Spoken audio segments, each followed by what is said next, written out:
Secondo appuntamento della festa del viaggio, oggi si parlerà anche di cucina, ma non solo. Si parla di cucina con due personaggi di primo piano che sono Lidia Tilotta, una grande giornalista, e Marem Cis, che è la ristoratrice di Agrigento, che ha un ristorante che si chiama Ginger e che lei considera il quinto suo figlio.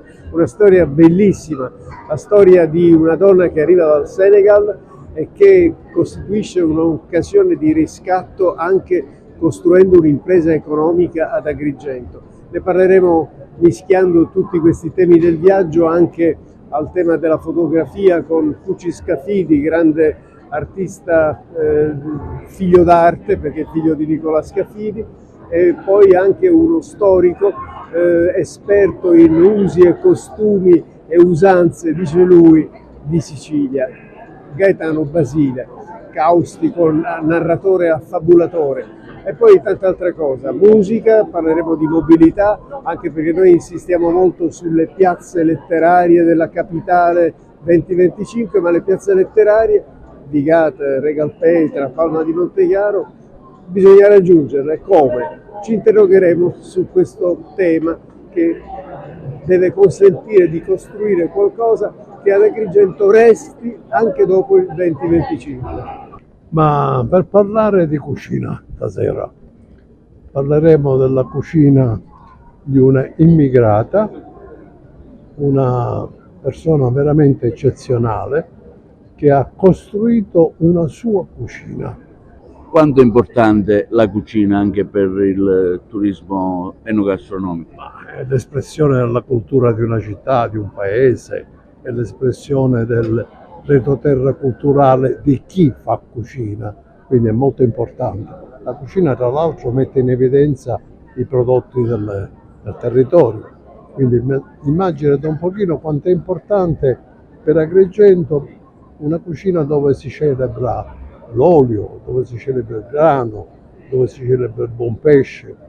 Si parlerà non solo di cucina, di una storia bellissima che è quella di Marema Cissa, che è la chef di Ginger di Agrigento, che ha una storia molto bella, e il libro è anche il frutto di questo suo percorso di vita con delle ricette veramente buonissime, quindi che invitano poi a gustare la sua cucina, quindi speriamo di riuscire a farvi e a fare, diciamo, innamorare tutti della cucina di Marema, che è una cucina molto particolare perché è un mix tra influenze francesi, senegalesi e siciliane, quindi è una cucina di alto livello, molto molto molto buona. Come valuti questa iniziativa?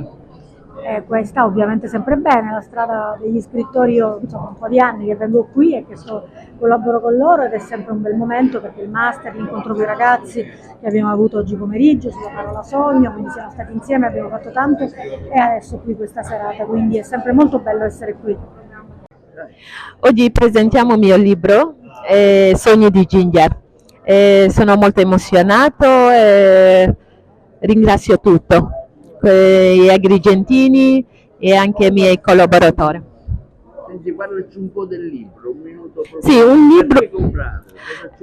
Sì, Questo libro è un libro che una donna, una mamma, una cuoca che si racconta la sua cucina, racconta anche la sua provenienza, racconta anche Agrigento che l'ha ospitato, perché io mi sento un agrigentino e ringrazio tutto. Il mio contributo: noi siamo una famiglia di fotografi, mio nonno fotografava Donna Franca Florio, mio padre dallo sbarco degli americani ad Alain Delon e del Gattopardo, e io invece traghetto in lungo e largo la nostra terra cercando di portare il bello della nostra terra in giro per il mondo, per quello che so fare con delle immagini. La fotografia è cambiata negli anni. Come trova questo cambiamento? Sì, la fotografia è cambiata perché prima la fotografia era quasi una magia, era soltanto per pochi eletti o per chi desiderava fare veramente fotografia. Oggi anche con un cellulare, facendo un click, si pensa di fare una bella foto, ma la fotografia va fatta con l'anima, non con i telefonini, per cui faccio parte di quella generazione che fotografa con le macchine fotografiche. Sì, secondo appuntamento stasera, un evento meraviglioso, è già stato interessante la prima serata, c'era Licia Colò, stasera invece si parlerà di integrazione di accoglienza, peraltro tutto quello che Agrigento riesce ad esprimere, ed è quello che è stato anche la linea guida del dossier che poi abbiamo presentato a Roma, dove si è parlato di cultura in senso dinamico, parlando di cultura dell'accoglienza, dell'integrazione, del dialogo e di cultura delle relazioni tra le varie etnie del Mediterraneo. E questa sera è la testimonianza vivente di quello che noi abbiamo fatto.